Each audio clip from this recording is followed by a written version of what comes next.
Hey everyone, welcome to Straight Axle Dubs. Today I'm here with Gary from VW Live, and we are sitting in front of Gary's 1963 Beetle known as Kennedy. I'm gonna let Gary do the talking here, but tell us about this car. And well, first of all, Axel, thanks for having me on Straight Axle Dubs, man.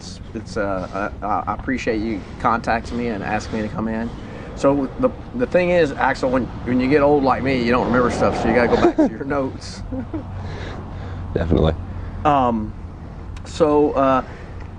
Kennedy was an old Craigslist find back in 2009. Okay. It was down in New Braunfels. Okay. And so a fella had it. It was his dad's, and I think his dad had been up in like Kansas area. Okay. But the car is originally a Texas car. So I think his dad had passed away, so he had gone back up there and brought the car back down here to New Braunfels area. So, when I got it, it was very clean. That's the thing I've always, it didn't have any rust. It had been repainted, was not a very good repaint at the time. Okay. But it was all original paint, the original color, so it's still anthracite, L469, which is, it's so weird. It's a very modern color for a color that's 60 years old. Yeah. But I mean, a lot of their cars this color today that you can go buy on the lot. All white, gray, silver, like everything else is, and it's black. kind of weird. I sometimes lament the fact that, golly, I wish it was like a bright color, but it is what it is. Yeah. And it's a unique color for those days. So I believe Tommy B. Smith went down there with me, and we took my little pickup and a tow bar, and we picked it up, and lots of parts too. And I told Tommy, took a minute before I bought it. I said I'm not leaving without buying this car, because I just knew how clean it was. I just really didn't want to pass on it. Yeah, I didn't. It's one of those you just knew you were going to pass. Yeah. And the guy was kind of hemming and hawing and everything like that, and like, but we made a deal, and it was a lot of money back in those days. It's a lot, Yeah. For me, it's the most I've ever. It's still to this day, besides a new Volkswagen, it's the most I've ever spent on a Volkswagen, Wow. air-cooled Volkswagen. So, but we got it home. It ran really terrible. It had a crappy 3031 carburetor on it, and a chrome 009, and it had the tin was all chrome. It needed a lot of TLC. Yeah. And so I got it home and just started changing things out. Had like some cheap aftermarket headlight buckets and things like that. Yeah. And so slowly but surely just started bringing it back to what it was originally, and it's been a good little car. It's still running the original 40 horse. Wow. It does have a freeway flyer transmission in there, so it will run all day at 75 miles an hour down a highway. It's crazy. But that's kind of a short version of everything. Is how we got it here, and then just started working on it. I mean, it had white vinyl seats, which were not the right seats. Yeah. But the original door cards, which is interesting, because a lot of times you see anthracite that has the brick. Yeah. And but this was the two-tone door cards here, are the white and the anthracite. So it's kind of a unique combination. Definitely. And the seats themselves too, they were overstuffed white vinyl seats. I remember that. I'm like, oh, they's got to go. So I had Steve-O, I got some Wolfsburg West covers and had him redo the seats for me with the right padding and all that. Yeah. So I was really happy with that. That really brought it around to where the interior was really nice. I haven't had to put it had a carpet kit in. It's not exactly the right carpet kit, but it's a good basket weave. Yeah. Carpet kit's a good kit, so I've left it in there. Okay. It doesn't have the right speedometer in it, but that's one of those things. It has a clear needle from like an earlier model. Okay. But it is what it is. Yeah, it's minute differences. Yeah, that kind of thing. And it has been converted. It was converted to 12 volt when I got it. Okay. So I have thought about taking it back to 6 volt, but I haven't gone down that road yet. Yeah, it's And you never hear of someone converting a 12-volt car to 6. You always hear of people converting 6 to 12. Usually go the other way. Yeah. I would do it only for, just for like authenticity kind of thing. Originality. Make it just as original as possible. Okay. If I was ever going to post it up on like as a bring a trailer car or something like that, yeah, I would probably do that. That way it'd be all original. keep the originality of what it had when it left Wolfsburg Yeah. in 1963. Yeah, January of '63. Oh wow. It's when it was manufactured, so long time ago. Early '63 car. Yep. So eventually, though, the paint on it just, like I said, it wasn't a great paint job. It was decent, and then I had an accident with it. I friendly fired. I ran into my pickup one morning. I was actually back driving it out of my driveway here, and I don't know. I was in the shop, and my truck was sticking out, and I just creased the driver's door on it. Oof. Turned right into it, and broke my heart. But it gave me the momentum to go ahead and send it over to the Caney Creek boys and have them do the paint you see on it now, which is beautiful. Yeah, it's damn near. There's maybe a blemish or two, but it's pretty darn near perfect. It's obviously it stays in the garage. I picked up these. These are some original old F560 Firestones, which are some like old. They're new radials, but I really like them because they really have a vintage look to them. Yeah. Yeah. It's an old Firestone mold that they haven't had. I guess you can still get them because I bought 2 of them. God, they are crazy, but I was happy to get them, the Firestones and such. So what made you figure out? Oh, I have to buy this car. Well, that's a great question, Axel. The reason that I did is just because there's no rust. Okay. Which is hard to find. Yeah, because everything out there, just about everything is just really has bad rust. And I bought this in 2009, so that's what coming up on 14 years ago. 14 years, yeah. So you were just a little tyke. But running around this tall. You were running around. There's that little Axel. But so I think that was the main thing and I could see that it was pretty much everything was there, kind of thing from an originality standpoint. I'm not a custom person at all, So when I saw this, I was like, oh, it had the original glass except for has a newer windshield, but it's the secured glass everywhere else. Everything's original. The headline, the steering wheel, the door cards. Obviously the seats were not. The seat covers because they were just really overstuffed. So I knew that, but that was not that big of a deal there. Okay. So that when I saw it. And it's like, I remember telling Tommy, and we always laugh about it sometimes. It's like I said, I'm not leaving here until we make a deal on this. And the guy was just like, well, I don't know if I want to sell it. And I was like, well, I'm here. You put it I have money, yeah. And I got the money. Here's the cash. Let's make this happen. Yeah. So we did, and I've done a lot of little things to really, because it had aftermarket, like I said, aftermarket headlamps in it. So I sourced some original Hella Bosch.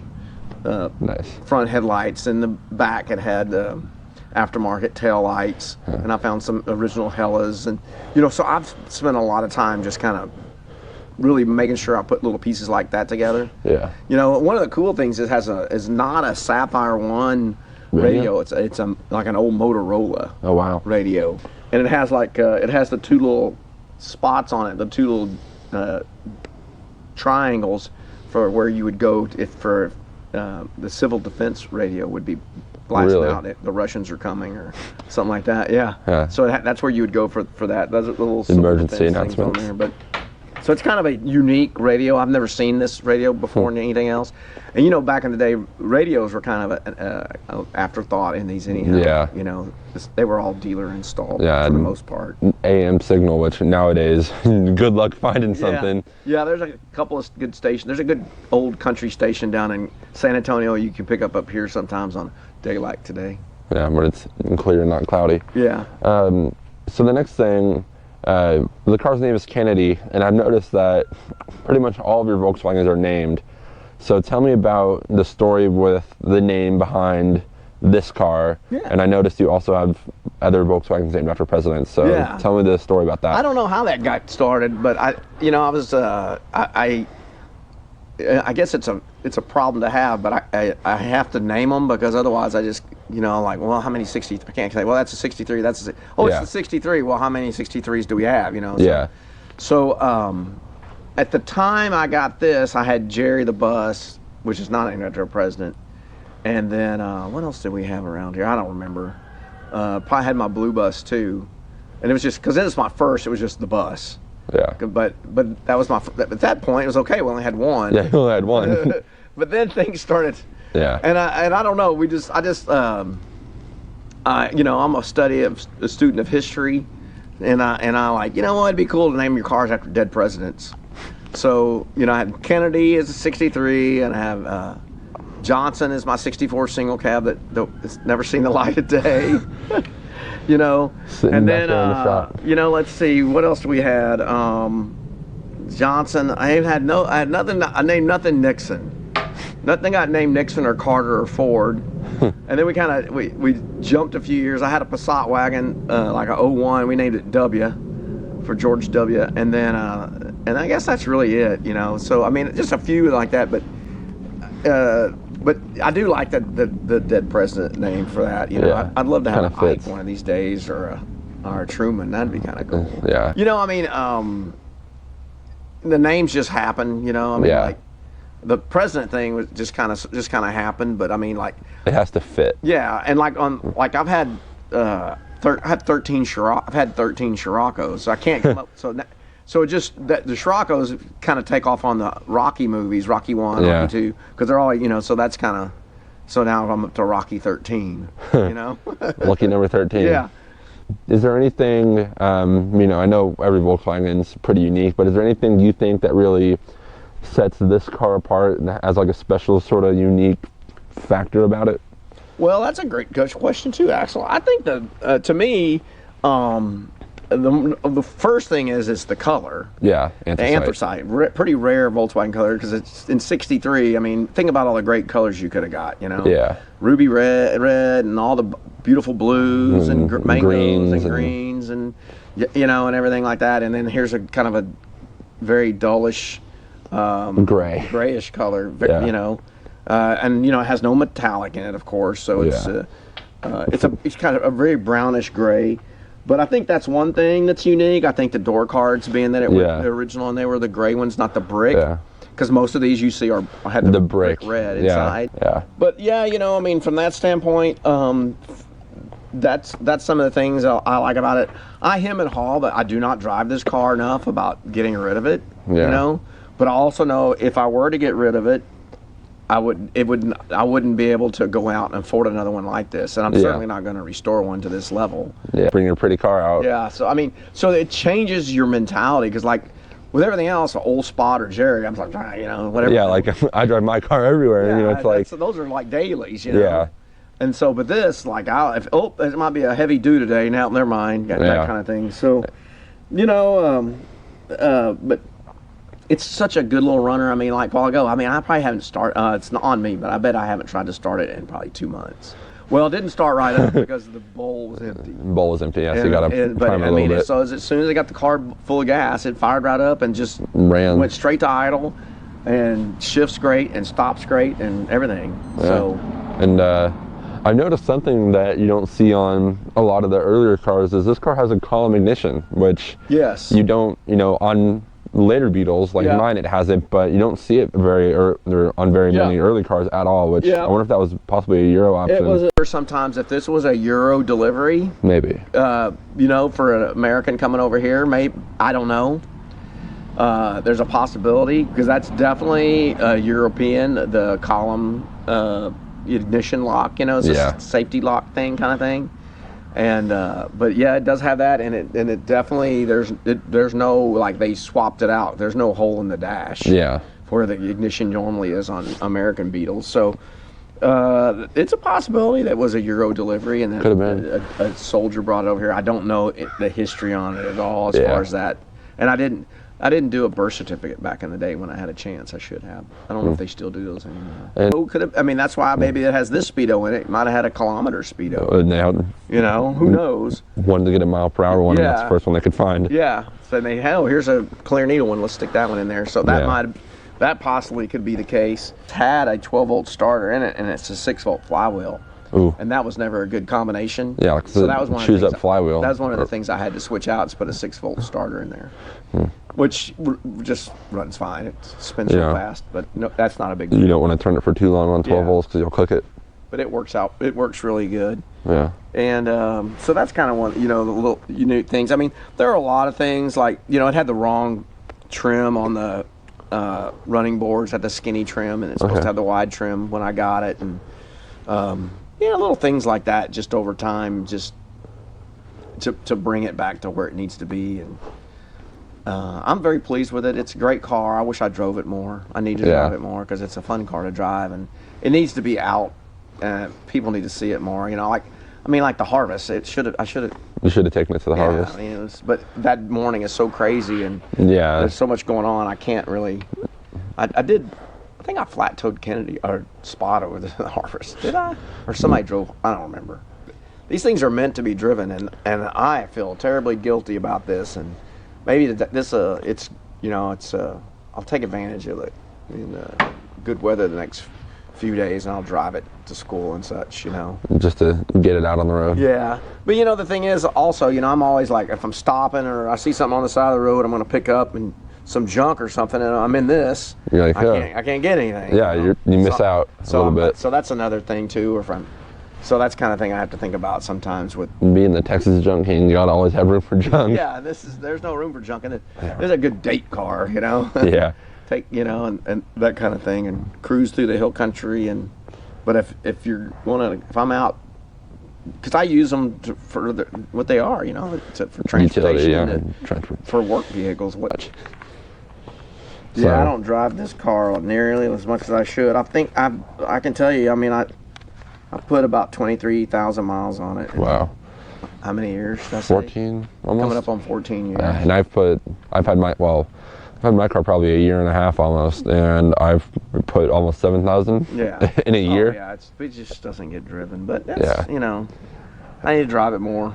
Yeah, you need, pretty weather to drive something that's, that's a nice looking car. You don't, you got to worry about parking where you don't want to get your door, bumped into or dinged, which most people don't. Yeah, you don't. They don't respect any cars anymore. Yeah, and like kind of this where you can't get gas in one of these cars without someone talking to you and telling you a story about, brother had one, sister had one, family, just like it. Yeah, just like that. And in reality, you're like, oh, cool, ask, do you still have it? Because that's how you end up with cars. You have to ask them. That's right. Do you know where it is? Do y'all still have it? Yeah. I taught Jake that as a little bitty boy to ask that.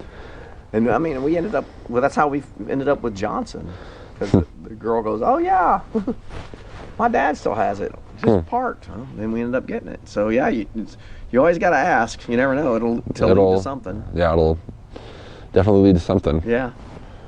Thanks for talking to me today. It was cool to sort of learn the story of this car. Thanks for talking to me today, Gary. It's been fun. Thanks, man. Thanks for stopping by today and coming over here to TJK HQ and talking seeing about all Kennedy. The sites. I appreciate it, buddy, very much. It's good to talk to you. Thanks for having me today, bud. Appreciate it. All right, that's probably going to do it for this one. I'll throw in some other footage that I'll film, but check out BW Life. Those guys are making some good videos. Be sure to tell them that Straight Axle Dub sent you. Usual things: like, comment, subscribe, share it.